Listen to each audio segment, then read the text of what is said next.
বন্ধু চল ঘুরে আসি। আচ্ছা ঠিক আছে, তুই ইমামরে ফোন দে, আমি একটু আসতেছি। আচ্ছা ঠিক আছে।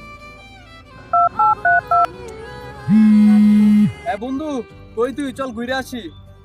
বন্ধু আমি তো বাসায় আছি, আমার আব্বু খুব অসুস্থ, আমি আজকে যেতে পারবো না বন্ধু। তোরা আচ্ছা যা। বন্ধু, তাহলে তুই তোর বাসায় খেয়াল রাখ আঙ্কেলের, কিছু লাগলে ফোন দিয়া জানাইস। আচ্ছা ঠিক আছে। কিরে, ইমামরে ফোন দিছিলে? হ্যাঁ ফোন দিয়েছিলাম, বলছে আব্বু নাকি অনেক অসুস্থ, এই জন্য যেতে পারবে না। কি বলিস? আচ্ছা দেখি আমি একটা কল দিই তো। বাহ, 2 দিন হলো পরিচয় করে দিলাম, এত গভীর সম্পর্ক। হ্যাঁ বন্ধু, কই তুই? ঘুরতে যাবো। আচ্ছা বাসার নিচে চলে আয়, দ্রুত চলে আয়, আসছি। এই দুনিয়ার মানুষ কি দিয়ে বানাইলা খোদা? দুনিয়ার মানুষ কি দিয়ে বানাইলা খোদা? মানুষ তো এখন ভাই কিংবা বন্ধু খুঁজে না, মানুষ খুঁজে সুবিধা।